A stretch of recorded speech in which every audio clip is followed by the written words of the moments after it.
오늘 제목은 내 입을 크게 열라 내가 채우리라 이런 제목입니다. 우선 그 시편 81편 표제어를 한번 보세요.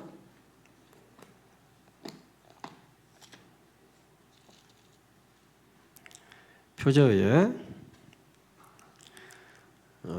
시작. 아삽의 시 인도자를 따라 깃딧에 맞춘 노래 이렇게 되어 있습니다.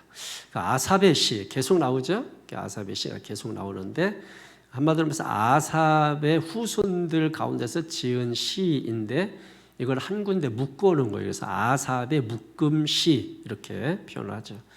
그 다음에 인도자를 따라 깃딧에 맞춘 노래인데 이 깃딧이라고 하는 것이 예를 들면 뭐 여러 가지 해석이 있습니다만은 가장 많은 사람들이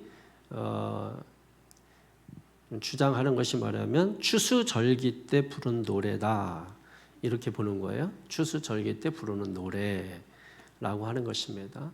그러면 뭐 깃딧이 뭐 어떤 음률, 어떤 노래할 때 음률이나 또 양식, 뭐 노래 양식 이런 거라고 이야기도 하고 또 뭐 악기 중에 하나다 뭐 이렇게 이야기도 합니다만 그냥 우리가 어떤 이 깃딧이라는 말이 이제 술틀이라는 말에서 유래했기 때문에 어떤 추수 때에 부르는 노래다 이렇게 여러분이 정리를 하시면 좋을 것 같고 보통은 이제 우리가 이 시편 우리가 지금 보고 있는 부분이 시편 1권에서 5권까지 있잖아요.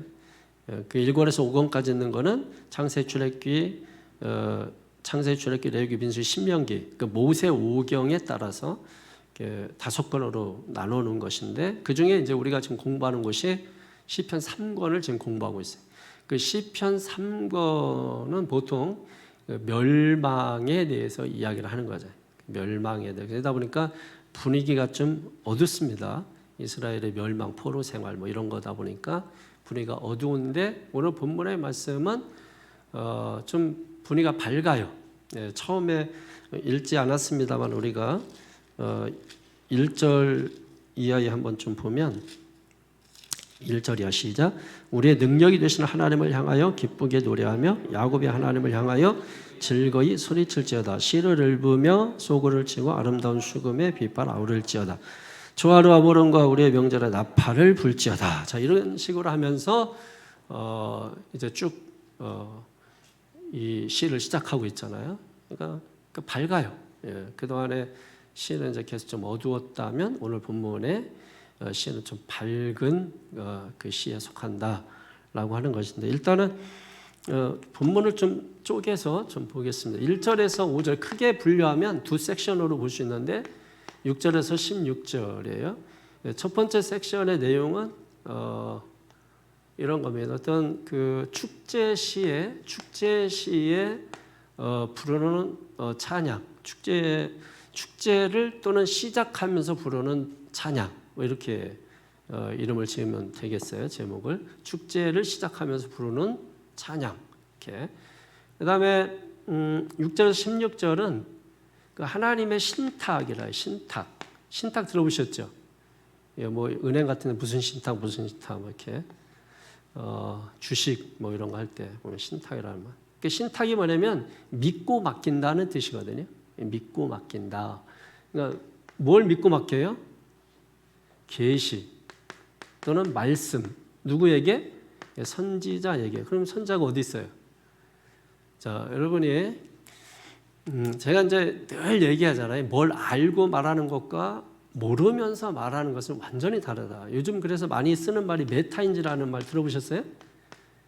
뭐 버스 같은 데도 메타인지 뭐 해가지고 학원 뭐 이런 데도 있고 메타인지는 뭐냐면 그러니까 쉽게 말하면 이런 거예요. 뭐 사전적 용어로 찾으면 여러분 이해 못해요. 근데 메타인지는 그냥 아는 것과 모르는 것을 정확히 구분하는 거예요. 내가 알고 있는 건지 모르는 건지를 구분하는 것. 이게 메타인지라고 보면 되는데 오늘 본문이 이제 이걸 분명히 보여줘요. 대표적으로 이제 1절이죠. 그 하나님을 부를 때 뭐예요? 능력의 하나님이라. 그 다음에 야곱의 하나님 이렇게 나오죠. 능력의 하나님이라는 이 하나님에 대해서 막연한 게 아니고 메타인지가 정확히 돼 있는 사람이죠.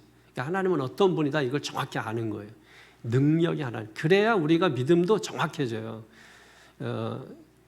그래서 늘 강조하는 거예요. 말씀을 강조하는 게 그냥 여러분 공부해라 이렇게 듣기 싫은 소리로 들으면 안 돼요. 이 말씀이 내게 선명해지지 않으면 믿음 안 생긴다니까요. 종교 안에서 하는 일하는 거예요. 일하고 말아요. 그러면 실제로 우리가 성경에 보면은 내가 마지막 때 믿음 있는 자를 보겠느냐 했을 때 굉장히 이 말이 위험한 말이 돼요. 그런 사람들한테는 진짜 믿음을 보신다고 해요. 마지막에는 그러니까 죽어라 교회에서 봉사해놓고 마지막 믿음을 보실 때 믿음이 없으면 심각한 거잖아요, 여러분. 이거를 분명히 하기 위해서 말씀이 선명해져야 된다는 거예요. 이거를 여러분이 좀 분명히 하시라고 제가 계속 강조를 하는 거예요. 왜냐하면 성경 어디에도 구원받는데 다른 게 없어요. 구원받는 데는. 그러니까 우리가 여러 가지 일은 구원받은 자가 감사해서 하는 일인 거지 그런 것들은 다 비본질이에요. 본질이 아니에요. 본질은 예수 믿는 게 본질이에요. 그럼 신앙생활은 어떻게 예수 잘 믿지? 여기에서 시작해야 되는 거예요. 교회 다니면 뭐하지? 이거 아닙니다, 여러분. 그런 걸 종교적인 거라고 하는 거예요. 내가 예수를 어떻게 하면 잘 믿을 수 있지? 이렇게 접근을 해야지. 그게 메타인지가 된 사람들은 그렇게 접근하고 메타인지가 되지 않은 사람은 교회에서 무슨 일 할까 이런 거 생각하는 거예요. 메타인지가 안 돼서 그래요. 본질과 비본질 구분이 안 되는 거예요. 그러니까 비본질에 충실하니까 자기는 거기에 충성했다고 생각하는 거예요. 중요한 건 여러분 하나님이 원하는 거를 해야죠. 하나님이 원하는 거. 내가 원하는 걸 해놓고 내가 이렇게 했으니까 그거 알아달라. 빵점. 여러분 그럼 아무 소용이 없잖아요. 내가 원하는 거를 내가 열심히 해놓고 나 이렇게 열심히 땀 흘리고 했으니까 알아달라? 그 정성을 알아줄 수 있겠지만은 근데 하나님이 원하는 게 아니라면 그건 의미가 없는 거잖아요. 그러니까 오늘 이 아삽이 굉장히 중요한 단초를 우리에게 주는데 여러분 아삽이 어떤 사람인가를 아셔야 되는 게 아삽은 이 세 가지 이 직분이 바뀌어요. 예를 들면 처음에는 문지기 하다가 두 번째로는 쥐이자 하다가 세 번째는 선지자를 합니다. 그래서 1절에서 5절에는 이 쥐이자 때 한 것이고 그 다음에 6절 16절은 하나님의 신탁이잖아요. 신탁. 믿고 맡긴 거잖아요. 누구에게? 선지자에게. 하나님 말씀은 여러분에게 안 맡겨요. 주의 종에게 맡깁니다. 그래서 여러분 목회자들이 신학을 공부하고 여러분 하나님 말씀을 신탁 받는 거예요. 그러니까 신탁 받는 자가 하나님께 집중하고 하나님께 정말 열심히 하고 정말 하나님만 매달리고 자 여러분 이게 있어요. 제가 거룩할수록 여러분은 불편해져요. 저하고 관계가. 제가 세속적일수록 여러분하고 친해져요. 제가 맨날 공차로 다니고 제가 맨날 다른 거 낚시하러 여러분하고 같이 다니면 저하고 엄청 친해집니다. 근데 제가 맨날 공부만 하고 서재만 있으면 여러분이 굉장히 저를 볼 때 불편해집니다. 그리고 제 말이 거칠어져요. 거룩할수록 그런 거예요. 이걸 이해하셔야 돼요. 이런 걸 메타인지라고 하는 거예요. 이런 걸 이해하게 되면 목사를 대하는 게 달라요. 이거 이해 못하면 목사 대하는 거를 몰라요. 어떻게 대하는 건지. 그래서 여러분 목사 옆에 가는 게 불편하다? 제가 거룩할수록 불편해지는 거예요. 당연히. 하나님 곁에 가는 여러분 얼마나 그게 불편해져요. 그죠? 거룩하신 분이기 때문에 가까이 갈 수 없는 거예요. 사람도 이러면 거룩할수록에 뭐예요? 가까이 가기가 부담스럽고 그 다음에 그 사람들의 입에서 나오는 하나님의 말씀이 굉장히 사랑, 은혜 이런 걸 얘기 안 해요. 거칠어요. 여러분 보세요. 이런 관점에서 메타인지를 가지고 여러분이 설교 한번 들어보세요. 어떤 목사님 설교는 굉장히 인자하고 막 굉장히 사랑이 넘치고 한 번도 설교할 때 인상 찌푸리지 않아요. 여러분 이런 분들은 사실 덜 거룩하다고 보면 돼요. 그렇다고 다 그런 건 아니에요. 예? 여러분이 분별을 하시라는 거예요. 분별을. 그래서 알고 듣는 것과 모르고 듣는 것, 또 알고 말하는 것과 모르고 말하는 것, 알고 행하는 것과 모르고 행하는 것. 이게 여러분 굉장히 중요한 부분인데 우리는 별로 그렇게 신경 안 쓰고 보통은 보는 대로 살거나 듣는 대로 살거나 둘 중에 하나잖아요. 그래서 지도자가 중요한 거예요. 여러분들은 보통은 그냥 듣는 대로 보이는 대로 살기 때문에 그래서 지도자가 깨어있지 않으면 몽학 선생이 되는 거예요. 그래서 엉뚱한 대로 방향을 인도해 가는 거예요. 이런 부분들을 이렇게. 그래서 신탁, 선지자니까 맡긴 거예요. 하나님 말씀을. 그래서 이 하나님의 신탁이 6절에서 16절까지 나와요. 근데 여기가 굉장히 그동안에 있어왔던 말씀과는 다르게 희망적이란 말이에요. 전체적 내용은 그런 거예요. 그동안 이스라엘 백성들 하나님을 그렇게 배반하고 하나님을 거부하고 반대하고 살았는데도 불구하고 하나님은 계속해서 용서를 해 주셨던 것처럼 여기서 말하는 거예요. 이제 너희들이 순종하면 내가 너에게 풍요로운 복을 너에게 줄 거야. 이 신탁을 주는 거예요. 6절에서 16절 가운데. 그러니까 1절에서 5절은 뭐냐면 이걸 미리 알고 이 찬양으로 시작하는 거예요.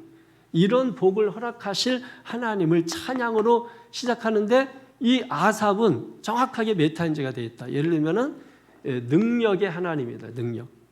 그 다음에 야곱의 하나님이다. 이게 무슨 뜻이에요? 1절을 다 같이 보면서 1절에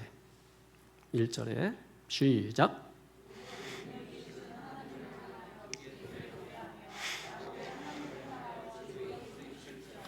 예, 일단 능력이 하나님 나오죠. 그죠? 하나님인데 다 달라. 능력이 하나님이라는 거예요. 그러니까 맨날 하나님 그냥 맨날 똑같이만 부르지 말고 사랑이 하나님인지 용서의 하나님인지 치료의 하나님인지 치유의 하나님인지 고치시는 하나님인지 살리시는 하나님인지 덮어주는 하나님인지 좀 앞에 좀 이렇게 붙이세요. 그냥 목사님인지 좋으신 목사님인지 존경하는 목사님인지 사랑하는 목사님인지 그냥 아주 까는 목사님인지 그런 거를 좀 정확히 명확히 하시란 말이에요. 능력이 하나님이라는 게 이게 분명히 내가 믿는 하나님은 피난처 하나님, 예? 능력의 하나님, 살아계신 하나님 이게 분명해야 된다니까. 여러분 세상 뭐 대단한 거 가지고 사는 게 아니라니까. 이것도 없고 저것도 없고 이것도 안 되고 몸도 안 되고 이러면 믿음밖에 없어요. 믿음으로 가야 된다니까. 제가 말씀드렸죠. 앞으로 영성 시대라고. 영성 시대 뭐 돈 가지고 사는 게 아니라니까. 달라요. 사실 한국 사람하고 중국 사람하고 달라요. 여러분 한국 사람들은 돈 벌면 집 사려고 하고 차 사려고 하는 게 목표지만 중국 사람들은 집 안 사고 차 안 사고 뭐래요? 여행 다니는 게 첫 번째 여행 다니는 게. 그래서 중국 사람들은 전 세계 여행을 그렇게 다니시는 거야. 돈 싸가지고. 그래서 한국 사람들은 집 사야 되니까 여행을 하더라도 늘 돈 쓸 때 다 얼마나 보고 뭐 이래요. 그래가지고 딱 한국 사람 같으면 외국 이 명품 매장에서는 반기지 않아요. 근데 중국 사람이다? 그러면은 환영합니다. 왜냐면 이분들은 돈을 싸가지고 다녀요. 집 살 거 여기로 가져가가지고. 그래가지고 명품을 몇 천만 원 되고 뭐 이래도 현금을 주고 사버려. 달라요. 가치관이. 그러니까 여러분이 한국에 사니까 집 하는 거예요. 그러니까 외국 서양 뭐 이렇게 유럽 같은 데 가도 다 거의 월세에 다니고 차도 요만한 차 타고 다니고 여러분 다 그러죠, 여러분. 그러니까 이 한국에 살기 때문에 여러분의 가치가 너무 가난했었고 전쟁을 겪었고 보릿고개 겪었고 먹고 사는 게 너무 힘들었고 그러다 보니까 우리의 가치가 완전히 세상적 자본주의 가치에 완전히 물들어 있어요. 그래서 힘의 논리가 이 자본주의에서는 힘이 제일이죠. 돈의 힘. 이런 거에 이 가치에 완전히 우리가 젖어버린 거예요. 그래서 이거 놓으면 다 죽는 자는 거야. 그래가지고 막 빚을 내서 집 사. 이게 사실 정신없긴 한 거거든요. 그러니까 뭐해서 뭐하고. 그거 하지 말라는 게 아니죠. 우리가 이제 그런 어떤 조건 가지고 당연히 살아가는 것인데 우리의 가치관이 어떻게 가지고 있느냐라고 하는 게 굉장히 중요합니다. 가치관이. 어떤 가치관을 가지고 내가 이걸 하느냐. 그래서 아까 얘기했죠. 메타인지. 이런 거 없이 그냥 세상 따라 유행 따라 친구 강남 가니까 나도 강남 가야 되는 줄 아는 거예요. 이러면 문제가 있다 이거예요. 그래서 여러분이 세상에서 어떤 가치를 세우려고 하지 말고 우리가 예수 믿는 거는 뭐냐면 세상에서 만들어진 이 가치관을 과감하게 우리가 파괴하는 거거든요. 그리고 성경적 가치관을 세우는 일에 앞장서야 되는데 이 성경적 세계관을 세우는 이 말씀 듣는 시간에 딴 생각하고 딴짓하고 집중하지 않고 그러면은 교회를 다녀도 신앙적이지가 않아요. 뭐 언행심사 모든 게 다 신앙적이지가 않아요. 신앙으로 하는 게 없어 그냥 흉내만 내는 정도 이렇게 되는 거죠. 능력이 하나님, 나의 피난처, 살아계신 하나님 이게 분명히 된다니까. 이 영성 시대는 이거밖에 없다니까. 내가 믿는 하나님이 어떤 하나님인가 알고 이스라엘 사람들 보세요. 그거 한 거 아니에요. 어쨌든 뭐 하나님께 징벌을 받아서 뭐 포로로 잡혀가고 뭐 디아스포라에서 다 나눠지고 했지만은 이 사람들은 특징이 뭐냐면 디아스포라에서 어느 나라에 있어도 하나님을 믿는 하나님의 선민이라는 이 의식이 절대로 그 유태인들 학살하고 할 때도 이 유태인들이 얼마나 끈끈하게 그 연결돼 있고 그 순간 목숨이 날아가는 상황에서도 여러분 거기서 어떤 그 오늘 본문에도 나옵니다만은 절기 3절에 나오죠. 여러 가지 절기. 그러니까 그런 절기들을 행해요. 그 밖에 그 독일 군들이 막 지키고 있고 막 이렇게 해도 그런 절기들을 지키면서 신앙을 이어갑니다. 그러니까 여러분 2000년 동안 나라 없이 떠들다가 나라가 세워지고 그 강력한 그런 국력을 갖게 된 거 아닙니까?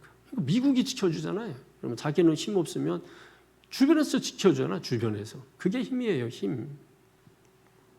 그러니까 우리를 보라고. 힘이 없어. 에? 내가 믿는 하나님이 힘이 있다고. 그분을 높여야 돼. 내가 믿는 하나님이 높여야 돼. 이분이 능력이 많다고 고백을 해야 돼. 그런 내가 고백한 대로 입을 넓게 연 대로 그게 내 삶에 채워지는 거예요. 그게 입을 넓게 여는 거예요. 내가 입을 닫아놓고 있어. 하나님을 고백하는 게 없어. 하나님을. 입이 조그만 거예요. 그러니까 아까 말씀드렸잖아요. 능력이 하나님, 살아계신 하나님, 역사. 그게 입을 크게 여는 거지. 입이 뭐 열어봤자 맨날 다 똑같이 그런 거 얘기하는 게 아니잖아요.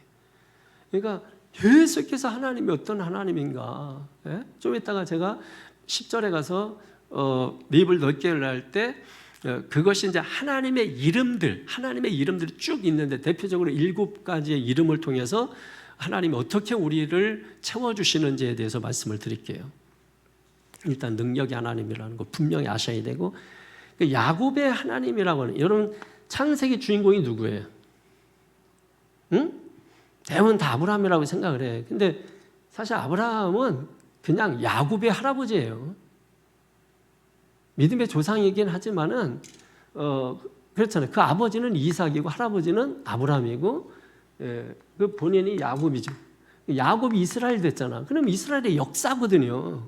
그렇잖아요. 그러면 실제적으로 사실은 야곱을 얘기하는 거예요. 야곱. 그리고 야곱에서 12지파가 생겨나고 그러니까 여러분 보세요. 다 아브라함이라고 생각하고 있으니까 실제를 못 보는 거예요. 그죠? 예. 그러니까 다 다르게 생각을 하고 있는 거예요. 나는 저게 아니라고 생각하는데 다르게 얘기하면 목사님이 틀려. 아니, 여러분 내가 틀렸다고는 생각 안 해. 자기가 잘못 알고 있다고는 생각을 해요. 왜냐하면 저도 설교하면서 계속 깨닫는 게 뭐냐면 내가 그동안 설교를 잘못한 게 너무 많구나 이런 생각을 해요. 근데 그게 실패가 아니고 성경을 보면서 깨닫는 건 뭐냐면 그게 하나님께서 우리를 만들어 가신 어떤 과정에 있구나 이렇게 저는 받아들이기 때문에 제가 부족해서 그렇다 할지라도 하나님은 그것 가지고 저를 심판하지는 않으실 거라는 확신이 있습니다. 그렇다고 해서 너무 잘못되거나 뭐 너무 빗나간 건 아니고 그럴 수는 없죠. 근데 이제 예를 들면 이런 거잖아요. 너무 그냥 막 믿음을 얘기했는데 적극적 사고를 얘기했다든지 뭐 이런 식으로 복음 본질에 충실했어야 되는데 이러면 막 병 고치고 뭐 내적 치유 뭐 이런 것들만 너무 집중했다든지 이러면 이제 그게 좀 빗나간 거죠, 여러분. 실제로 말씀을 통해서 예수 그리스도를 보여줘야 되는 거거든요. 항상 이 말씀은 예수 그리스도를 얘기하는 거예요. 그러니까 우리가 어떤 내용을 듣든 사실 거기에 예수 그리스도가 흘러야 되는 거죠. 예수의 피가 흘러야 되는 거죠. 그죠? 여러분이 그렇게 들으시는 준비가 돼 있으면 되는 것입니다. 야곱은 야곱의 하나님이라는 건 그거예요. 하나님의 백성이라는 뜻입니다. 결국에 이게 이스라엘 나라고 이스라엘 나라는 하나님의 백성이잖아요.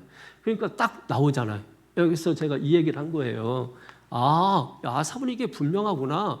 하나님은 나의 능력의 하나님, 나는 그분의 백성. 이게 분명하구나. 언약이 뭐예요? 언약. 하나님께서 우리에게 주신 언약 대표적인 게 뭐예요? 나는 너의 하나님이 되고 너는 나의 백성이 되리라. 이게 아삽은 분명하게 인지되고 있구나. 그러니까 그를 통해서 뭐예요? 신탁, 믿고 맡기는구나. 뭐를? 말씀을. 그래서 여러분 하나님께 집중하면 주의 종들도 마찬가지예요. 다른 거에 집중하면 말씀 안 맡깁니다. 근데 오직 말씀에 집중하면 하나님께서 깊고 심한 말씀을 맡겨주시는 걸 제가 경험을 해요. 제가 너무 바쁘고 그러면 하나님 저한테 말씀 안 맡깁니다. 제가 아는 머리, 수준, 여기에서 공부한 것 가지고 설교해요. 근데 제가 말씀에 집중하고 그러면 아, 하나님이 말씀하시는구나. 하나님이 맡기시는구나 하는 것을 제가 느껴요. 예, 이거를 느끼고 그래서 말씀 전하는 그게 너무 이 귀하고 복되고 이게 너무나 이 귀한 시간이구나. 이게 말씀 이 전하는 시간이 단순히 시간 때우고 뭐 이러는 게 아니구나. 제가 이제 그 설교 준비하다 보면은 참 이 마음이 좋으신 목사님들이 많더라고. 아니, 뭔 도대체 설교를 좀 같은 제목이라 좀 같은 본문이라 좀 들어보려고 하면은 애들이 그렇게 막 뒤에서 울고 막 시끄러운데 이게 뭐 목사님 소리 반, 애들 소리 반이야. 그런데도 내가 설교를 들은 게 아니라 내가 어떻게 이거를 넘어가나 봤더니 한 번도 아이에 대해서 이렇게 뭐라고 안 하더라고. 야, 참 대단하시더라고. 난 그분의 말씀에 관심이 있나 싶어요. 하나님의 신탁이 없구나 이런 생각을 하는 거예요. 하나님의 신탁, 맡기신 게 아니구나. 예, 하나님이 맡겼다면 이거를 잘 전달하기 위해서 주변의 방해에 굉장히 민감해지거든요. 근데 맡긴 게 없으니까 그냥 줄 것도 없는 거예요. 그러니까 그 시간 보내면 되는 거예요. 이게 너무 많아요. 왜냐하면 제가 그런 식으로 해온 저는 뭐 그래도 어쨌든 정말 그 말씀 전하는 시간은 처음 제가 목회할 때나 지금이랑 그 열정만큼은 동일한데 그래도 이렇게 돌아다 보면 질적으로는 상당한 차이가 있다. 저는 이제 그렇게 느껴지는 게 있거든요. 그래서 여러분 이런 상황들을 좀 분명히 여러분 인지하고 아셨죠? 메타 인지하고 아셨죠? 굉장히 중요한 거라니까. 인식되는 것이 중요한 거예요. 그러면서 1절에서 2절까지 한번 묶어서 한번 읽어보세요. 1절, 2절 시작. 우리의 능력 되시는 하나님을 향하여 기쁘게 노래하며 야곱의 하나님을 향하여 즐거이 소리칠지어다. 시를 읊으며 소구를 치고 아름다운 수금에 비파를 아우를지어다. 아멘. 그러니까 뭐 공동체가 다 모여서 이스라엘 공동체든 아니면 교회 공동체든 신앙 공동체든 믿음의 공동체든 그 공동체가 다 모여가지고 악기를 동원해서 하나님을 찬송하면서 즐거이 지금 노래하고 있잖아요. 그러니까 이스라엘 사람들은 어떤 절기가 되면 의무적으로 찬양해야 돼요. 의무적으로. 예, 절기가 되면 의무적으로. 해도 되고 안 해도 되고 뭐 이런 게 없어요. 선택이 아니에요. 그러니까 의무적으로 해야 돼. 그래서 3절에 보면 이렇게 말씀하는 거예요. 3절에 시작. 초하루와 보름과 우리의 명절에 나팔을 불지어다. 아멘. 이 초하루는 우리가 월삭 새벽기도 하는 거와 같은 거예요. 초하루. 그죠? 매월 초하루를 말하는 것이 매달 한 번씩 찾아오는 절기, 월삭 예배 같은 거. 보름은 초하루부터 2주 후에 찾아오는 절기. 그러니까 2주 후에 또 초하루 지나서 뭐 우리 같은 경우는 뭐 1월 15일 정도니까 2주 지나면 정월 대보름 있잖아. 신정 있고 정월 대보름 있듯이 초하루 지나서 2주 후에 이런 절기가 또 있는 걸 말하는 것이. 그 다음에 명절은 이렇게 쉽게 이렇게 합니다. 모든 명절을 다 아우른다고 생각하면 돼요. 모든 명절에 나팔을 불면서 찬양하는 거예요. 나팔을 불면서 모든 명절에 언제 나팔을 불어요, 여러분? 기쁘고 즐겁고 막 이렇게 축제 뭐 이런 거 있을 때 여러분 나팔 불고 하잖아요. 복음의 나팔을 불고 신앙의 나팔을 믿음의 나팔을 불고 말씀의 나팔을 불고 여러분 좀 나팔을 많이 부르세요. 한 다른 사람이 이렇게 헐뜯고 하는 나팔 말고 복음의 나팔을 부시라 이 말이에요. 그러면서 1절에서 5절 가운데 오면 찬양해야 될 이유들을 5가지, 6가지 정도로 설명하는데 우선 1절에 보게 되면 하나님은 우리의 능력이 되신다 하는 것을 찬양의 내용으로 삼고 있는 거예요. 하나님은 우리의 뭐가 되신다? 능력. 능력은 뭐예요? 다른 말로 말하면 힘, 피난처. 나의 힘과 나의 피난처 되시는 살아계신 하나님, 그 하나님을 의미하는 것이죠. 여러분, 주님은 우리에게 힘을 주시는 분입니다. 또 우리의 피난처가 되시고 보호해 주시는 분이에요. 그런 주님을 어떻게 하라고요? 찬양하라고요. 왜 찬양 못합니까? 하나님 감사합니다. 주님 감사합니다. 주님 찬양 돌립니다. 하나님 영광 드립니다. 주님 은혜를 감사합니다. 주님 어제도 잘 지내게 하시고 오늘도 하나님 새 아침을 주신 거 감사하고 또 저녁에는 또 오늘 하루 또 우리가 여기까지 오게 하신 거 하나님 감사합니다. 자꾸 찬양을 해요. 찬양은 자랑하는 거예요. 주님을 자랑하는 거가 찬양하는 거예요. 주님이 나에게 행하셨던 일을 말하는 게 자랑이잖아요. 주님이 나에게 행하신 거. 사람이 사람에게 행해도 자꾸 여러 사람한테 말하는데 하나님이 나에게 행한 게 그렇게 없어요? 그러니까 신앙의 사람이라는 것은 뭐냐면 그 외적으로 특징적으로 나타나는 게 같은 하나님 얘기를 많이 해야 돼. 하나님을 많이 해. 입만 열면 하나님이 두 가지 의미예요. 하나는 제가 부정적 의미에서 쓰는 말이고 하나는 긍정적 의미에서 하나님을 말해야 돼. 아까 얘기했잖아요. 메타 인지가 안 돼 있는데 자꾸 하나님 얘기하면 듣기 싫어요. 그런 하나님이 그런 하나님이 아닌데 자꾸 엉뚱하게 하나님 얘기하는데 듣기가 싫어. 근데 메타 인지가 된 사람이 하나님 얘기하면 굉장히 은혜로워요. 그 하나님 이야기가 굉장히 은혜롭게 들립니다. 이거 분별을 해야 돼. 이거는 영 분별해야 돼. 분별할 때는 우리가 지식이 필요하고 지혜가 필요하고 경험이 필요하고 은사가 필요하고 그래서 이런 것들을 총동원해서 분별을 하셔야 되는 거지. 분별하는 것이 그냥 내가 좀 알고 있는 그것 가지고 해서는 확실한 게 아니야. 선명한 게 아니야. 그죠? 제가 지난번 설교할 때 그랬잖아요. 선명한 게 뭐냐? 선명한 거는 우리가 이게 분명해, 이게 확실해. 그래서 투자하잖아요. 근데 속잖아요. 그냥 확실한 게 아니란 말이에요. 선명한 게 아니란 말이에요. 그죠? 하나님이 눈을 들어 보라 한 것, 그게 있는지를 봐야 된단 말이에요. 그게 선명한 것이란 말이에요. 롯이 자기가 볼 때는 이건 에덴 동산 같아. 애굽과 같아. 근데 뭐예요? 실패했잖아요. 아브라함은 뭐예요? 네가 좌하면 나는 우하고 네가 우하면 나는 좌하리라. 그러니까 하나님께서 종과 행으로 행하고 동서남북 하라는 대로 했더니 뭐예요? 아브라함은 거부가 돼. 축복을 받잖아요. 하나님이 능력의 하나님, 우리의 힘이 되시고 피난처가 되시는 그 하나님을 찬송해야 된다. 두 번째로는 1절 하반절에 보면 야곱의 하나님이 되시기 때문에 우리가 하나님을 찬송해야 된다. 야곱의 하나님 뭐라 그랬죠? 야곱의 하나님 뭐라고? 우리는 하나님의 백성. 이게 무슨 말이에요? 하나님께서 우리를 하나님의 백성을 삼아 주셨다는 거잖아요.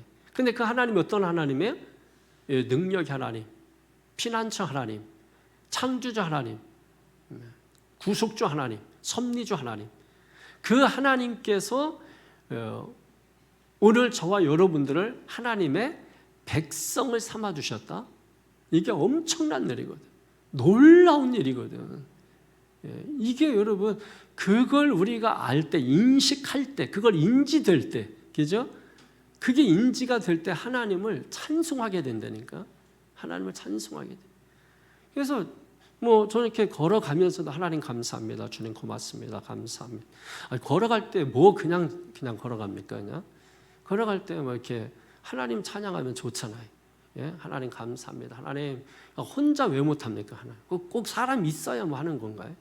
사람한테 하는 건 간증이고 본인 스스로 하는 거를 찬양이라고 하는 거잖아요. 그러니까 얼마든지 하나님은 다른 사람 앞에서도 할 수 있고 혼자서도 얼마든지 할 수 있다라는 것이죠. 그다음에 세 번째로 2절에 보면 하나님의 주의 백성의 찬송이 되셨기 때문에 찬송해야 된다. 하나님께서 이게 가장 우리에게 참 좋은 게 뭐냐면 이런 것 같아요. 하나님께서 우리에게 찬송할 이유를 주신다. 찬송할 수 있는 하나님을 우리에게 허락하셨다. 저는 이게 참 좋은 것 같아요. 어떤 경우 있잖아요. 아버지가 있기만 해도 나는 좋겠다. 이 느낌을 아셔야 돼. 그렇게 고백하는 사람들의 그 빈 마음, 허전한 마음, 그 아버지의 공백, 여러분 그게 얼마나 대단한 건지 그 사람들은 알고 그렇게 말하는 거거든요. 그러니까 그런 고아와 같이 버려진 우리였는데 하나님께서 우리에게 이제 너희가 찬송할 이유가 생겼어. 찬송하실 분을 너희에게 허락해 줄게 하고 주신 분이 하나님이란 말이에요. 근데 그 하나님을 내가 인식하고 인지하게 될 때 우리가 뭐예요? 하나님을 찬송하게 된다는 거예요. 그러니까 하나님 얘기 들으면 눈이 번쩍 뜨는 거죠. 하나님이 인지되기 시작하면은 여러분 눈이 번쩍 뜨는 거예요. 여러분 뭐 하다가도 돈 주워 오세요. 눈 번쩍 뜨이죠? 정신 번쩍 뜨이죠? 그게 여러분의 가치라 그러거든요. 가치. 그러니까 저의 가치는 하나님께 있기 때문에 1억짜리가 수표가 뭐 마당 쓸다 있어도 저 뒤집어집니다. 예, 액수가 너무 크네 그거는 1억짜리. 그죠? 예. 100원짜리는 허리 아플까봐 뭐 전 숙이지도 않으니까. 허리 다치면 큰일 나니까. 예? 그러니까 왜? 하늘의 가치가 있으니까. 예. 자꾸 훈련을 하셔요. 혹시 1000만 원짜리 주인 없는 게 있어도 여러분 나는 하늘의 가치를 가지고 있어. 땅의 가치는 소중하지 않아 하고서 그냥 밟고 지나갈 수 있는. 혹시 그리고 저한테 전화를 주시면 대신 제가 거두러는 갈 테니까 여러분은 그런 훈련을 하시라 이거야. 아셨죠? 예? 아니 대답을 안 해. 뭐 이렇게 하늘의 가치를 얘기해도 대답을 안 해요. 그게 놀라운 일이라는 거야. 우리가 하나님을 찬송할 수 있다라는 것, 찬송의 대상을 주셨다라는 것. 우리는 그런 아버지가 없었다니까 원래. 근데 어느 날 아버지가 생기신 거예요. 그리고 아버지를 늘 부르라는 거야. 그게 얼마나 위로냐. 찬송할 이유가 충분하다 이 얘기하고 있는 거잖아요. 그래서 3절에 보면 하나님이 주의 백성에게 여러 가지 종교적 절기를 주셨기 때문에 찬송하라는 거예요. 종교적 절기를 주셨기 때문에 찬송하라. 그러면 주일이 있는 게 얼마나 감사한지 몰라요. 믿습니까? 예, 성탄절이 있는 게, 부활절이 있는 게 얼마나 감사. 성령 강림절이 있는 게 얼마나 감사. 그 외에도 뭐 수예배 있고 금요철야 있고 새벽기도 있고 이게 얼마나 감사한지 몰라. 이게 없다고 생각해봐. 주일날 예배만 있다고 생각. 다 죽어. 심령 다 죽어요. 영혼 다 죽습니다. 다 죽어요. 못 살아요. 일주일 말씀 안 먹고 있다가 일주일 와서 그거는 산 게 아니야. 예, 살아 있어도 산 게 아니야. 그거는 산송장이라 그래 그런 걸. 산송장. 예, 여러분들은 이제 수요일날 이렇게 오시는 분들은 이제 살아 있는 존재죠. 송장은 아니죠. 송장이 살아 있다고 생각해봐. 아유 징글징글하지. 그러니까 여러분이 우리가 하나님의 말씀 절기 때 또 예배 때마다 이렇게 하나님을 사모할 수 있고 예배할 수 있는 게 얼마나 감사한 건지, 예? 얼마나 감사한 건지. 하나님 예배하기 위해서는 다 내려놔야 돼. 마음 정리하고 전부 내려놔야 돼요. 내려놔야 돼. 그거 내려놓지 않으면 예배 안 돼요. 그냥 혼자 폼 잡고 있는 거예요, 그냥. 하나님 나라는 폼이 아니라니까. 근데 다 폼만 잡고 있어요, 예배한다고. 하나님 나라는 클래스입니다. 폼이 아니에요, 여러분. 근데 다 폼 잡고 있어요, 예배한다고. 장로님들 앞에 쭉 앉아가지고 그 힘 딱 주고 있고 다 폼이에요, 그런 거는. 성경 어디 폼이에요? 폼 아니에요. 폼 버려야 되는 거예요.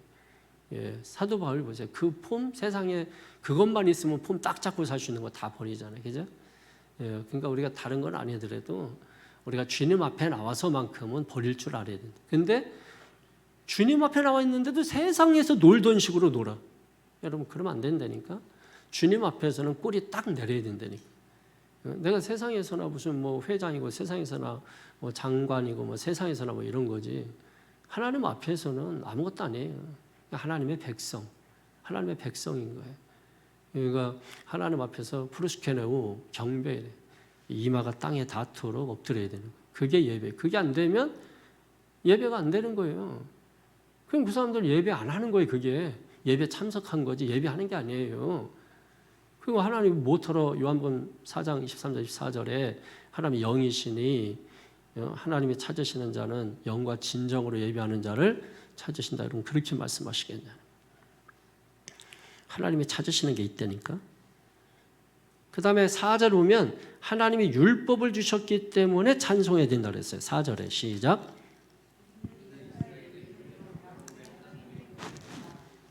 다시 한번 시작.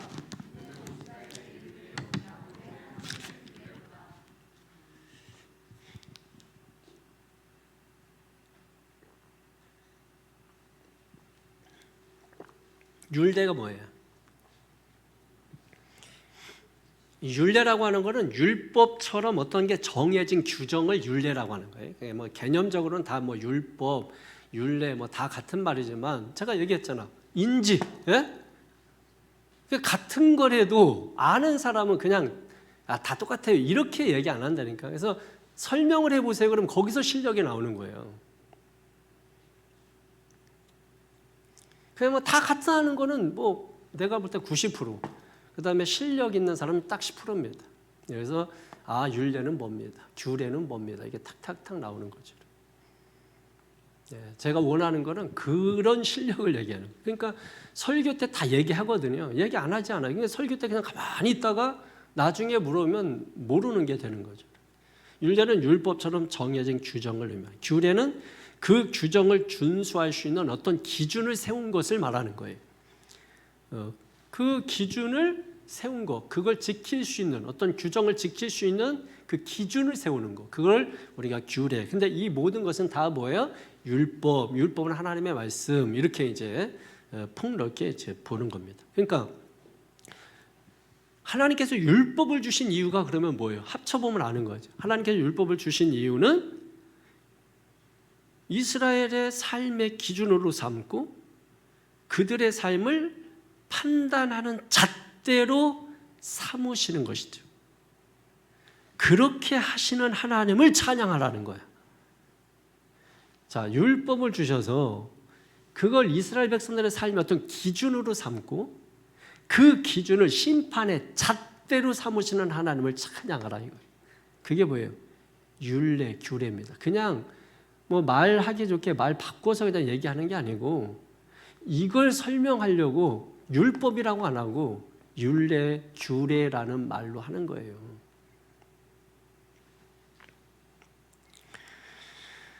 그 다음에 마지막 하나 더 보면 5절을 보세요. 5절에 시작.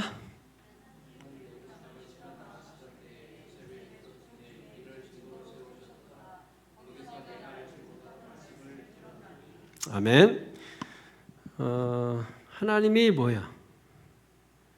그 출애굽을 이루셨기 때문에 하나님을 찬송하라 이렇게 지금 말씀을 하고 있는 겁니다. 하나님이 출애굽을 이루셨기 때문에 하나님께서 출애굽을 하실 때 어떻게 하셨죠? 이스라엘 백성들이 누구라 그랬어요? 아까 야곱의 하나님. 누구의 백성? 하나님의 백성. 하나님께서 왜 애굽한테 분노하시는 줄 아세요? 내 자식 쳤잖아요. 내 자식 노예로 부렸잖아. 여러분 내 자식 어디 데려가서 뭐 맛있는 거 사준다 그러고 나중에 보니까 막 노예처럼 부렸어. 그럼 부모가 그걸 알고 어떻게 했어? 총 하나 어디서 사가지고 그걸 치러 그 집에 가겠죠. 그 정도 안 하면 그 부모도 아니잖아요. 하나님께서 애굽을 치셨다고 하는 이유가 바로 그거예요.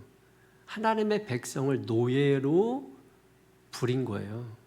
그래서 하나님께서 이스라엘 백성을 치시고 거기서 이스라엘 백성들을 뭐예요? 구출해 내셔서 어디로? 하나님께서 약속의 땅, 새로운 땅으로 그들을 따로 이렇게 살도록 그 새로운 땅을 이렇게 주셔가지고 이 여기에서 이제 너희는 하나님의 백성이야. 하나님의 백성으로 살기 위해서는 율법이 필요해 해서 이 율법을 주신 거예요. 그럼 하나님의 땅에 들어가서 하나님의 백성으로 살려면 뭘 지키고 살아야 돼? 율법 지키고 살아야 되잖아. 근데 이 사람들이 뭐예요? 율법을 안 지켜. 왜? 농사 짓고 살아야 되는 거예요. 그러다 보니까 뭐예요? 옆에 다른 거 기웃기웃 그래가지고 바알신도 섬기기도 하고 같이 겸해서 섬겨. 그러니까 이스라엘 사람들이 하나님을 버린 적이 없어요. 다 겸해서 섬겼지. 그러니까 혼합주의라는 거, 혼합주의. 이게 제일 두려운 거예요. 두려운 거. 그러니까 우리도 교회라는 이 거룩한 땅에 들어왔단 말이에요. 교회에서 하나님의 백성들에게서 우리가 왔단 말이에요. 그러면 여기서 우리가 열심히 성경 말씀 배워가지고 하나님의 백성이 돼야 되잖아. 근데 이 거룩한 땅에 와서 말씀에는 관심이 없어. 예? 다른 것만 열심히 하는데 말씀엔 관심이 없어. 여러분 이게 본질이 아니라니까. 다른 거는 말씀을 지키고 다른 거 해야 이게 여러분 하나님께서 축복해 주시는 거지. 본질을 안 하고 비본질을 하면 축복이 안 돼요. 이거는 성립이 안 돼. 성립 자체가.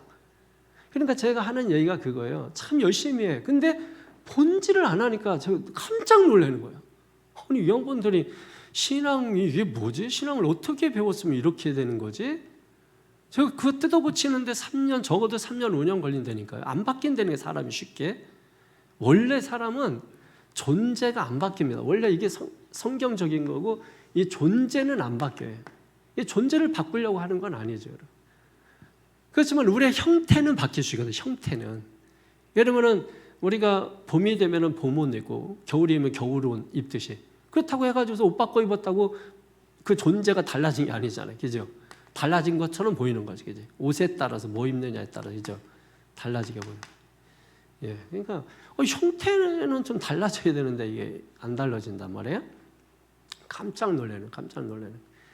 이래서 우리가 구원받겠나? 이게 심각한 이 구원의 문제에 직면을 하게 되는 것이다. 그러니까 여러분은 이제 거기에 이게 놀라지 않겠지만 저는 깜짝 놀란단 말이에요. 이거 안 되겠다. 다른 거 할 줄 몰라서 안 하는 게 아니고, 병 고치는 거 안 해서 뭐 안 하는 게 아니에요. 뭘 내쫓지 못해서 안 하는 게 아니에요. 그게 중요한 게 아니다. 하나님의 말씀을 전혀 모른다. 이해를 못한다. 근데 거기다 대고 뭐 다른 거 해봤자 뭐하나. 무리가 쫓아다녔지만 120명 남았다. 예? 그 무리는 다 어디 가고 120명 남았다. 예? 여러분 다 어디 가지? 그 엄청난 무리. 오병이어 기적사건 한 것만 해도 1만 2천 명인데 어디 가고 여기 120명만 남냐. 다른 사람은 그냥 쫓아다녔다고 해도 기적을 경험한 사람이 있잖아. 다 어디 갔냐 이거예요. 그래서 요한복음은 깨달으세요. 요한복음은 복음서에서 이렇게 기적이라고 말한 걸 말을 바꿔서 뭐라고 얘기하냐면 표적 사인이라고 얘기해요. 저걸 봐. 했을 때 사람들은 전부 손가락 본단 말이에요. 저거를 안 본단 말이에요. 가리키는 거를. 이게 문제. 그래서 요한복음에서는 이 심각성을 알고 그래서 복음서와 뚝 떨어져서 30-40년 후에 요한복음을 신학적으로 기록합니다. 요한복음을. 그래서 요한복음은 사실 성도들이 듣고서 은혜 받았다는데 사실은 이게 자기 좋은 시기로 하는 거지 이게 요한복음은 신학책이거든요. 굉장히 어려워요. 이 해석하는 자체가. 그냥 신학적 해석하지 안 하고 그냥 은혜 받고자 한다면 뭐 얼마든지 뭐 물이 변화에 포도주가 되고 재미있는 내용도 있죠, 여러분. 화학적으로 뭐. 근데 그런 건 전혀 아닌 거예요. 거기서 보여주고자 하는 게 뭔가를 볼 수 있어야 되는 거예요. 그래서 요한복음에서는 그걸 뭔가를 보여준다. 그게 뭐예요? 표적, 사인이라는.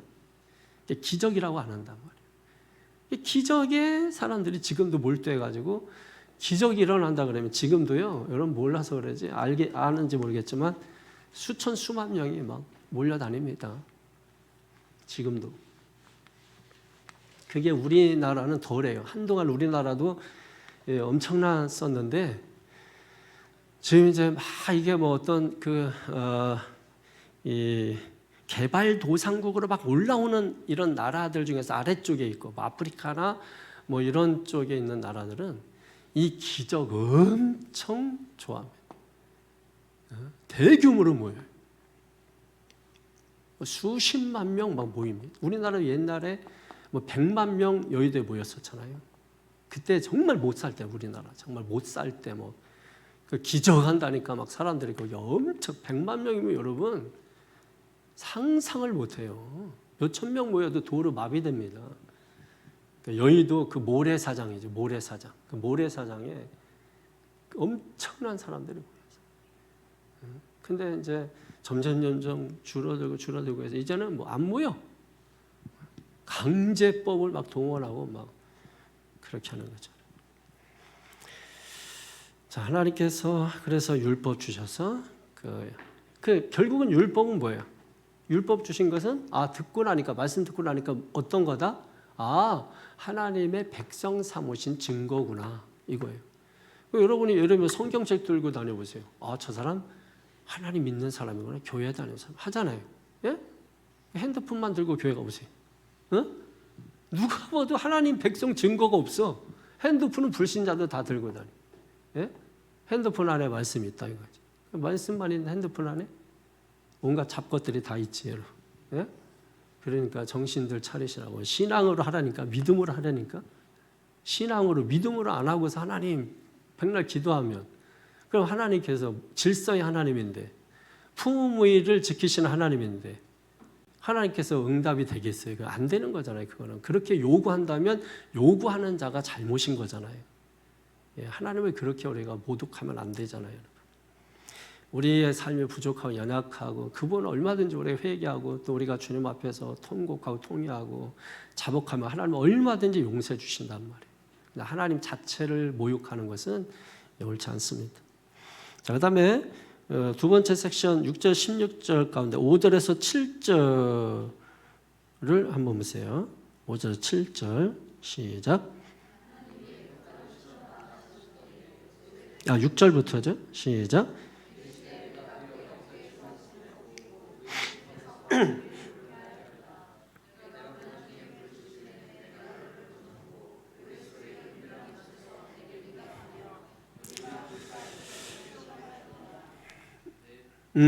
하나님께서 뭐예요? 결국 어떤 얘기하고 있어요, 지금?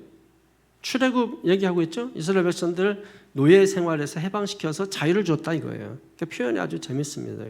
어깨에 짐을 벗기고 그의 손에 광주리를 놓게 했다. 광주리에 뭐 이제 흙 같은 거 담아가지고 그러니까 노동하는 이런 모습을 연상시키는 거잖아요. 그리고 그들을 광야로 이끄셨을 때, 그죠?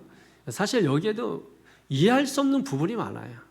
아니 그 어려운 데서 끌어냈으면 그냥 좋은데 그러니까 먹고 살 게 충만한 대로 인도해야 하잖아. 근데 애굽에서 고생한다고 끌어내가지고 더 고생스러운 곳으로 보내. 그럼 40년 살겠죠. 이게 이해돼요? 그래서 지난주에 제가 뭐라 그랬어요? 이해가 안 되면 하나님의 말씀이면 순종하라 그랬잖아요. 그래서 어떻게 했어요? 순종하면 하나님께서 뭐예요? 40년 동안 만나 배출하게 주시고 반석에서 물 내서 주시고 40년 동안. 언제 끊어졌어요? 광야 40년 딱 끝나고, 그죠? 가나안 땅 초입에 딱 들어서니까 만나 배출하기 물 다 끊어졌어요. 하나님 그렇게 하신다니까. 우리 인생 사는 동안에 하나님 그렇게 하신다니까. 그러니까 너희가 순종하면 내가 네 삶에 개입할 거야. 이렇게 지금 하나님께서 우리에게 말씀하시는 것이거든요. 특별히 여기 보면 재밌는 게 뭐냐면 이렇게 무리바라는 말이 나오잖아요. 무리바 사건을 여러분 아실 거예요. 며칠길 안 돼서 나와서 마실 물이 없어요. 그러니까 이 사람들이 뭐라고 얘기해요?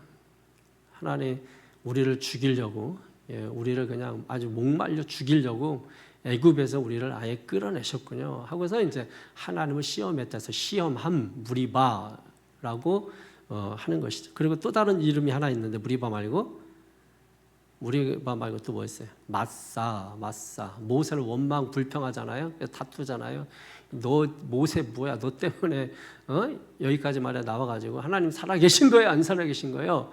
다퉜다. 이래가지고 브리바라는 이름 외에 마사라는 이름이 있죠. 마사, 다툼이라는 그런 뜻입니다. 만약에 우리에게도 하나님께서 물으신다면 여러분이 이제 어떤 점수를 받을까 이런 생각을 해봅니다.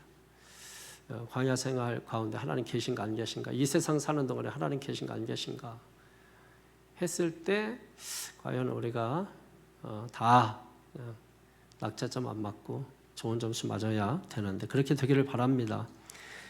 이제 우리가 또 아주 좋아하는 말씀 또 이제 나옵니다. 8절에서 10절 시작.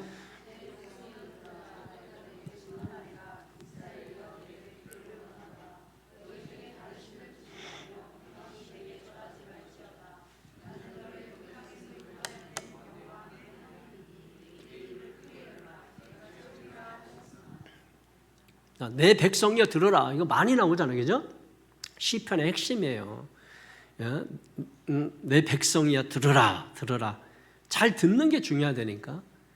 잘 들으라고 하는데도 안 들어, 진짜 도대체. 근데 안 듣는 거를 희한하게 목사 알아, 이거를. 저 사람이 지금 안 듣고 있다는 거를 희한하게 알아. 이게 목사라 하는 게 아니라 선생된 자는 알아요.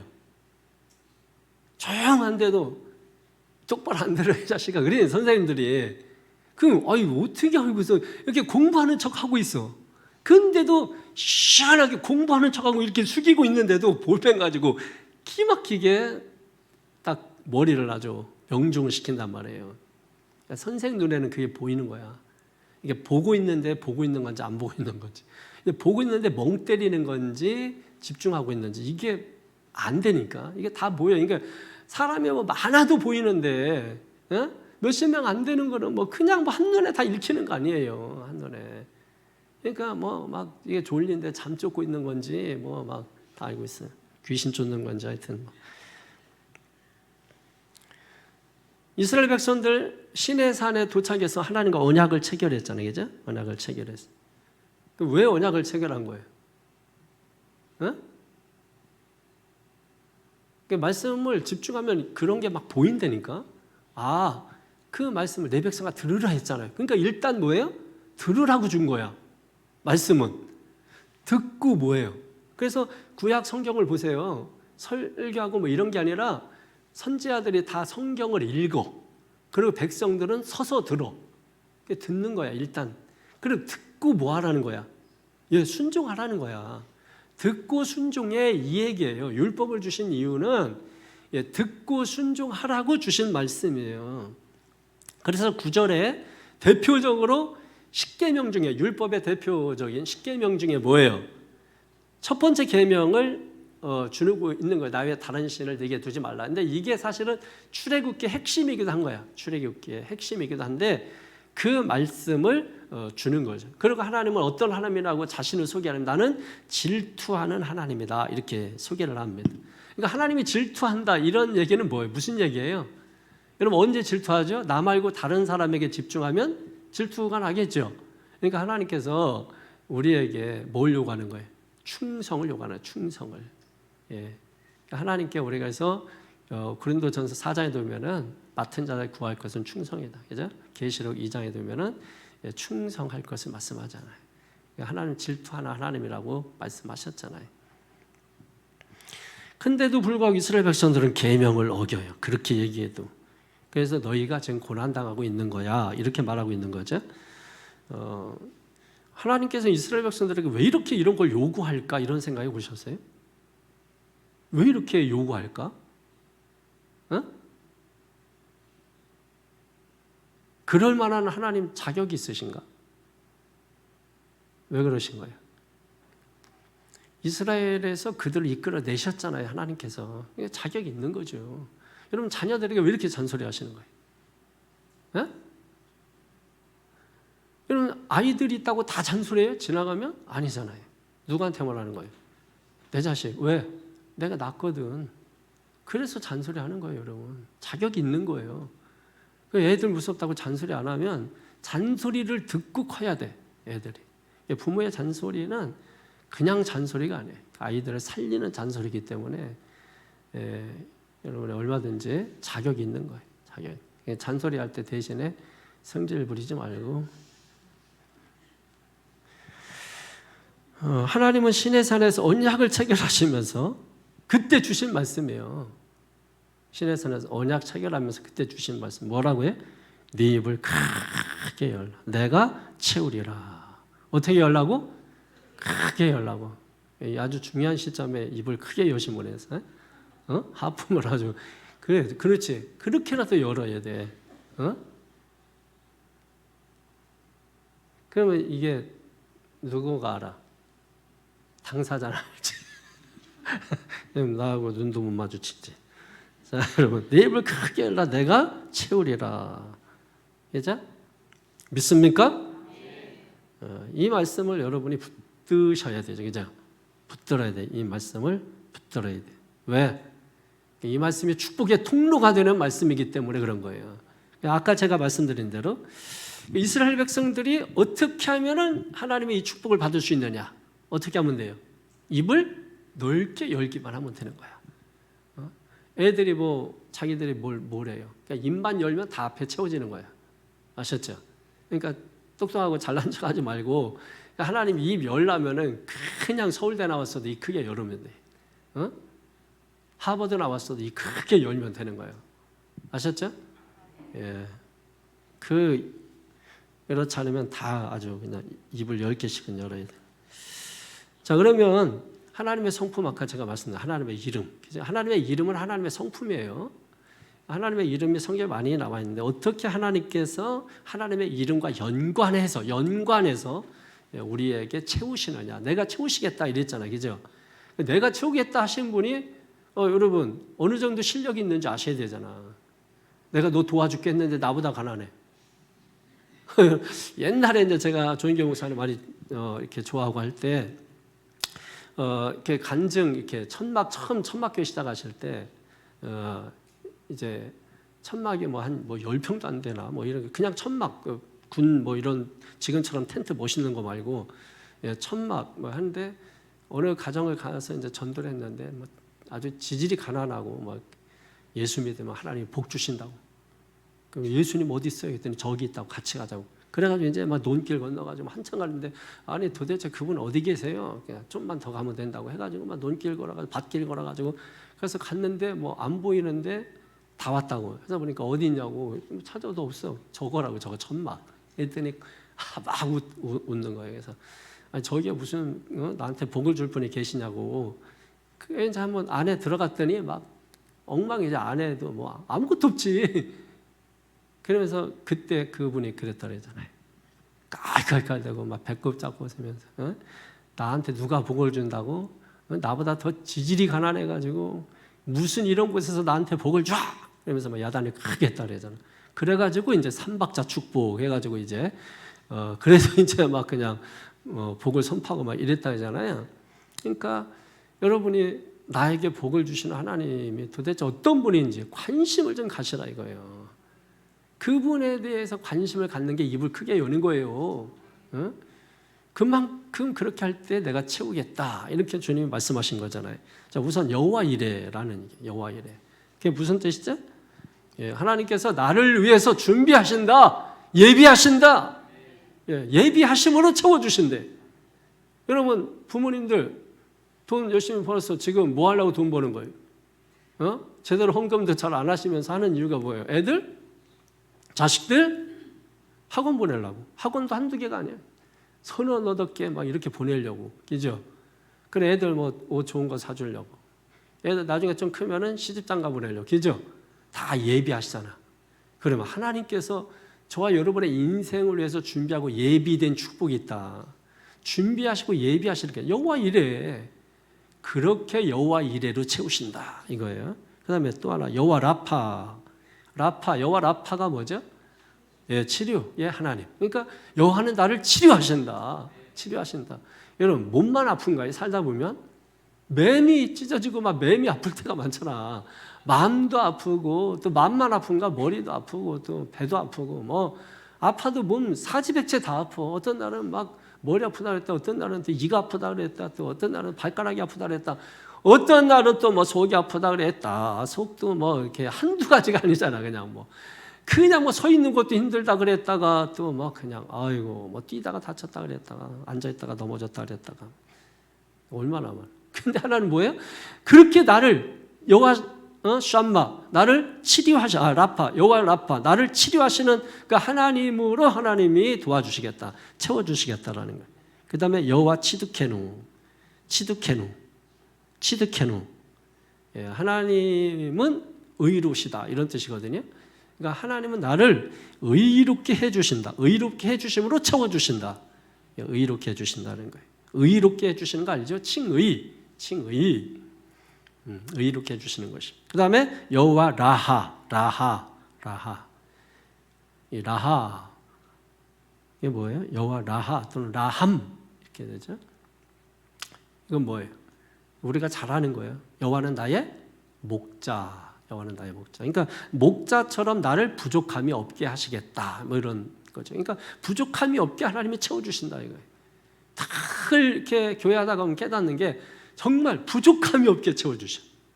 그렇다고 엄청 남게 채워주시고 일이잖아. 성경에 부족함이 없게 해주시겠다 그래서 부족하지가 않아. 근데 뭐 엄청 남지는 않아. 이게 다 뜻이 있어 이게. 그래서 교회들이 돈이 많이 쌓이고 남잖아요. 그럼 타락해. 돈이 잘 부족함만 없어야 돼. 여러분 살 때 누구나 집 돈이 있다는 거 불하지 마세요. 그냥 사는데 부족함이 없으면 만족하셔야 돼. 어? 부족함이 없어. 사는데 부족함 없죠 지금. 어? 부족함 있는 사람만 손들어. 나밖에 없어 나밖에. 지금 손든 사람. 어? 머리 이때 만지지 말라고. 어? 그러니까 저기 뭐야 없잖아 지금 다. 그죠? 다 부족함이 없게 하셔. 그러니까 이게 하나님의 은혜라고. 그러니까 하나님 참 살면서 이런 일 저런 일 만나지만 그래도 부족함이 없게 하셔서 감사합니다. 찬양하시라고. 그러면 하나님께서 우리가 뭐 막 본질에 충실하잖아요. 그러면 우리가 생각할 때 또 이걸 다 설명해 줘야 되나? 본질에 충실하면 이 사람에 따라서 필요한 게 있어요. 그러니까 어떤 사람은 그날 10억이 필요할 수 있고, 어떤 사람은 100만 원이 필요할 수 있고, 어떤 사람은 뭐 어떤 병원이 필요할 수 있고, 그러니까 그때마다 필요한 게 있어요. 그 본질에 충실하면 이것이 채워져. 이게 성경에 마태복음 6장 34절에 있는 것처럼 더해지는 축복이에요. 더해지는 거예요.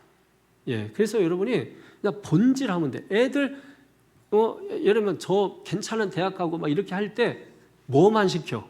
심부름도 안 시켜. 이거 얘 여기에 갈 뭐가 안 된다 그러면 맨날 얘 심부름만 해. 맨날 심부름. 예?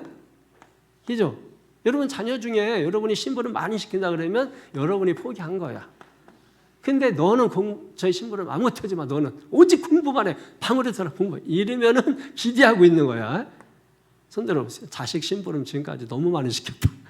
어? 손 들어봐. 저쪽 지금 들고 이쪽 들고. 딱 나온다니까 이런 게. 근데 여러분 뭐 다 달라. 또 이렇게 뭘 됐다고 해서 뭐 어떻게 되는 거 아니에요? 그것은 다른 거예요. 하여튼 하나님께서 우리 부족함이 없게 해주신다. 여호와 샬롬 뭐죠? 평강. 하나님께서 평강으로 충만하게 해주신다. 우리의 삶에 여러분 사실 평강만 있으면 살만한 거야. 마음이 평안하면 살만한 거야. 두 다리 쭉 펴고 살면 살만한 거예요. 잠잘 때 두 다리 펴고 잔다. 손 들어보세요. 두 다리 구부리고 잔다. 두 다리 구부리고 자는 사람 손 들어봐. 이 사람들은 좀 평강이 필요해. 두 다리 다 쭉 펴고 잔다. 아예 그냥 쭉 펴고 잔다. 손 들어보세요. 왔네. 아주 그냥 이분들은 평강한 거예요. 예, 하나님 평강의 축복을 주신 거야. 여러분 이게 중요한 거예요. 머리만 대면 잔다. 3초도 안 걸려서 머리 대면 잔다. 저희 어머니 지금 병원에서 아주 건강하게 지금도 계속 빨리 저희 교회 가야 될 텐데 집에 가야 될 텐데 자기가 여기 있다고 그렇게 하시는데 저희 어머니 진짜 평생 동안에 주무실 때 3초 안 걸립니다. 이게 이렇게 그냥 뭐 하다가도 누가 머리 딱 대면 주무세요. 이게 누가 대도. 그러니까 차에서 타면 항상 제가 그때는 참 부끄러웠어요. 그게 막 이렇게 엄마가 차만 타면 막 졸고 이렇게 오신데 그 정중앙에 앉으셔가지고 막 계속 이렇게 막 졸고 오신데 왜냐하면 저희 어머니는 이렇게 의자에 이렇게 정자세로 있다가도 차가 이렇게 움직일 때 머리가 딱 닿잖아요. 그러면 거기서 주무셔. 그러니까 머리만 닿으면 주무셔. 그러니까 건강하신 거야. 저희 어머니는 일체 뭐 간식이나 이런 것도 안 드시고 그냥 밥도 항상 평생 그냥 소식하시면서 하루에 뭐 3끼 그게 전부. 예, 뭐 밥 조금씩 이렇게 해서 간식은 일체 안 드시고 건강하시잖아요. 근데 거기에 건강한 게 잠자잖아. 찬박 새벽 3시까지 4시까지 잠 안 오시는 분 손 들어봐. 에? 없어요? 나밖에 없어? 그래서 저는 잠 안 와가지고 사실 막 그 시간에 또 교회 나왔다가 들어갔다가 막 이렇게 할 때가 많아요. 자, 여러분은 다 하여튼 다 축복받았네 보니까. 마지막 하나만 더 말씀. 여호와 쌈마. 이 쌈마는 뭐냐면 하나님께서 나를 버리지 않는다 이런 뜻이거든요. 그러니까 하나님께서 나를 버리지 아니하심으로 채워주신다. 예. 천지 만물 다 채워주시고 이죠. 작은 것을 큰 것을 늘려주셔서 채워주시고 사람을 통해서 채워주시고 기적과 사건 통해서 채워주시고 많아. 너무 많아. 할 게 너무 많은데. 자, 11절, 12절. 시작. 내 백성이 내 소리를 듣지 아니하며 이스라엘이 나를 원하지 아니하였도다. 그러므로 내가 그의 마음을 완악한 대로 버려두어 그의 임의대로 행하리. 자, 이 정도 얘기했으면 들어야잖아. 근데도 안 들어. 그러니까 안 들으니까 하나님께서 뭐예요? 네? 내치셨대. 내버려 두셨대. 이런 걸 뭐라 그래요? 방치라는 거야. 방치. 그냥 하나님께서 내버려 두시는 거야. 어떻게 살든지 그냥 내버려 두는 거예요. 방치하시는 거예요. 방치. 방치의 반대가 뭐예요? 방목. 방목은 좋은 거야. 근데 방치는 좋은 게 아니다. 네 마음대로 해. 내가 뭘 해도 신경 안 쓸 테니까. 이건 뭐 좋지 않은 거예요. 그러니까 왜 오죽하면 그러겠냐 이거예요. 뭘 말해도 안 듣고 징계도 안 듣고 겁조도 안 듣고 뭐 이러니까 네 마음대로 해라. 이렇게 되는 거죠. 13절 14절 시작. 내 백성아 내 말을 들으라. 이스라엘아 내 도를 따르라. 그러면 내가 속히 그들의 원수를 누르고 내 손을 돌려 그들의 대적을 치리니 아멘. 그러니까 하나님의 사랑이 막 느껴져. 하나님은 그렇게 하는데도 불구하고 내 말 들으래. 내 말만 들으면 된대. 이게 얼마나 쉬운 건지 몰라. 하나님 말씀이 이해를 정확히 하면 쉬워요. 왜냐면 우리가 사랑의 속성 몇 가지나 돼? 15가지 배우잖아. 그러면 하나하나 하려면 얼마나 어려워. 거기다가 여러분 이름 넣고서 해봤어요? 안 해봤어요? 근데 그렇게 했을 때 마음이 편해? 불편해?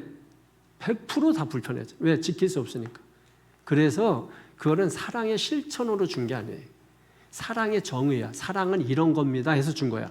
그러니까 어떤 상황에서 우리가 그래도 참아야지 이렇게 할 때 하나님은 뭐예요? 그거를 오래 참은 거로 봐주시는 거예요. 이해하세요? 그래서 하나님 말씀을 지킬 수 있는 거예요. 그러니까 내 말을 들으라 했을 때 우리가 율법적 관점에서 1.1획도 그대로 지키지 않으면 저주받고 막 이게 이런 개념이에요. 우리는 그걸 지킬 수 없다니까 아예. 그러니까 하나님께서 우리에게 계명을 주셨을 때는 너 하나도 못 지켜 해서 주셨단 말이에요. 예? 지키라고 주신 거 맞지만은 받아보니까 하나도 지킬 수 없는 거야. 그러니까 이런 거예요.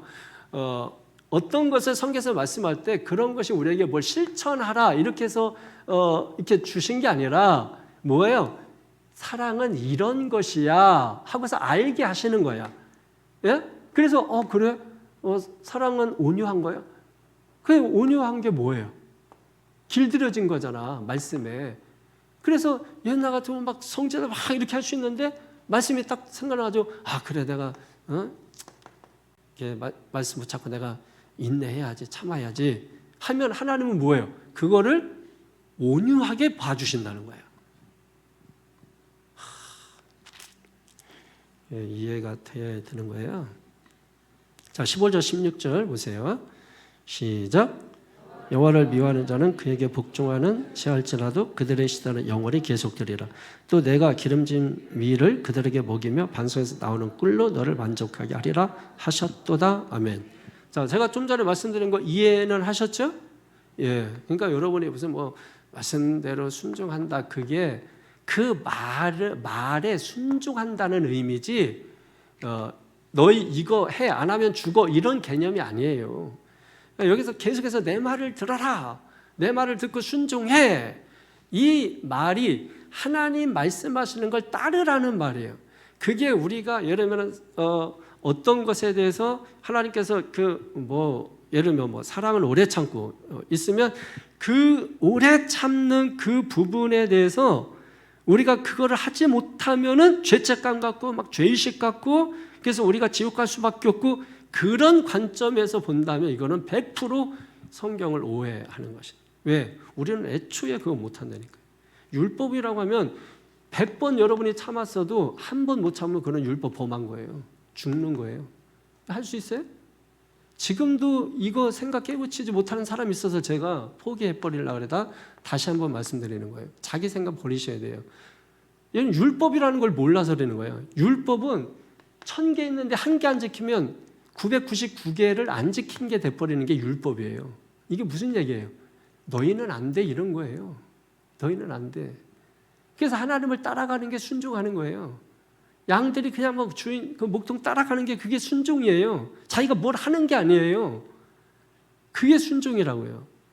그렇지만 우리가 방향이 있어야죠. 방향.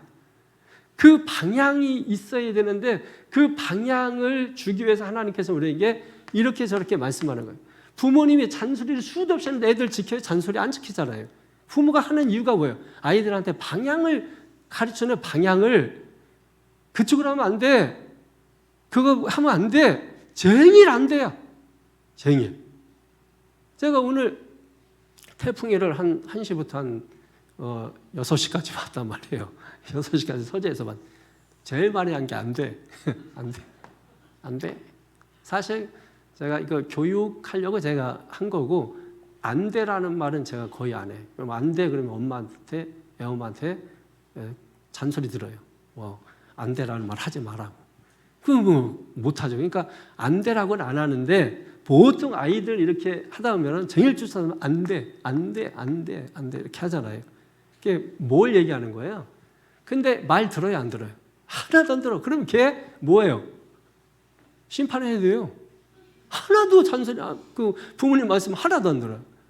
근데 보세요. 이 애가 이렇게 뭐 하나 떨어뜨리고 요거 가지고 와. 그 6시간 동안 안 돼 쫓아다니는데도 요거 하나 떨어뜨리고 요거 하나 만약에 진짜 제대로 갖다 준 것도 아니고 어떻게 하다가 내 쪽으로 떨어뜨렸어 그러면 여러분 어떻게 해야 돼?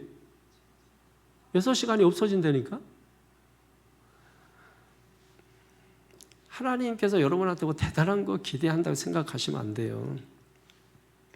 우리가 하나님의 그 말씀에 순종하는 개념이 우리가 도덕적으로 윤리적으로 어떤 것을 행하는 것을 말하는 게 아니에요. 그러니까 이렇게 설교하시는 분이 지금 많아. 이런 사람들을 우리가 뭐라고 얘기하는 거예요? 행위 구원론자라고 말하는 거예요. 이런 사람들을. 성경은 행위로 구원받는다는 게 없어요. 오직 뭐예요? 믿음으로 구원받는다 그래요. 그러면서 이분들이 여기 또 이제 합리화시키기 위해서 믿음으로 구원받는다고 본인들도 말한다고 해요. 근데 계속 들으면 계속 얘기하는 거 믿음을 강조하는 게 아니라 행위를 강조해요. 왜? 이거 하면은 사람들 주눅듭니다. 그러면 그 위에서 굴림을 할 수가 있어요. 이단들의 특징입니다. 만약에 제가 여러분 이렇게 그냥 묶는 거 제가 여러분 율법적으로 설교하면 여러분 다 묶여요. 제가 무슨 말하면 전부 주눅들고 여러분 그렇게 되는 거예요. 제가 거룩해서 여러분 거칠게 말하는 것과는 그 개념 자체가 다른 거예요. 그러니까 좀 이해를 하시면 좋고 15절 16절은 그거예요. 하나님께서 미래를 약속하고 있는 거예요. 미래를 약속하고 있는 건데 결국은 한마디로 가장 좋은 말이 저는 이 말이에요. 하나님께서 우리의 삶에 개입하신다는 말. 내가 네 삶에 올인할게 이거예요. 올인할게. 부모는 자식한테 올인하잖아요. 그죠? 그것만 이해하시면 될 것 같아요. 그것만. 눈 안 띄잖아요. 저기도 애기 지금 뒤에 계속 눈 안 띈다고. 엄마가 보고 있어도 아빠도 계속 뭔가 움직임만 있으면 바로 저를 보는 것보다 애기를 먼저 보고. 그게 왜냐하면 부모예요. 부모. 그렇게 하나님이 창조하신 거예요. 그거는 잘못되는 게 아니에요. 당연히 그렇게 하는 거예요. 애가 막 머리 부짓고 뭐 해도 부모가 뭐 나는 배심이 좋다고 이래가지고 가만히 있으면 그거는 부모가 아닌 거잖아요. 모든 삶에 개입을 하는 거예요. 믿습니까? 하나님께서 개입하신다는 거예요. 그래서 나를 올바른 방향으로 끌고 가시겠다는 그게 하나님의 뜻 아시겠어요? 의지. 우리는 그래서 믿음이 뭐예요? 그러니까 하나님의 뜻, 의지를 믿는 거라니까요. 하나님이 나를 그렇게 반드시 이끌고 가실 거야 하는 걸 믿는 거예요. 믿음이란 말이에요. 이 은혜가 넘치기를 축원합니다. 기도하겠습니다. 거룩하신 아버지 하나님 감사합니다. 우리 말씀 듣고 그 말씀의 그 의미와 뜻을 우리 깊이 이해하고 깨닫고 인식하고 알게 하여 주시옵소서. 그래서 우리가 아는 만큼 보이고 아는 만큼 행동할 수 있기 때문에 힘써 여호와를 알라 이렇게 말씀하는 것이 그것이 오늘 시편 80편 10절 말씀에는 네 입을 넓게 열라 그만큼 하나님이 채우시겠다 이렇게 말씀하신 것입니다. 그러므로 우리가 하나님의 말씀을 주신 것은 하나님의 어떤 백성된 증표이기도 하지만 축복의 통로로서 내가 너에게 풍요로운 삶을 약속할게 풍요로운 삶을 너에게 줄게 그러니 내 말을 들어 이렇게 말씀하시는 주님의 음성 잘 듣고 순종하여 풍요로운 복 가운데 사는 복된 믿음의 성도, 새 창조의 성도들 되도록 축복하여 주옵소서. 영광을 드리고 예수님의 이름으로 기도하옵나이다. 아멘.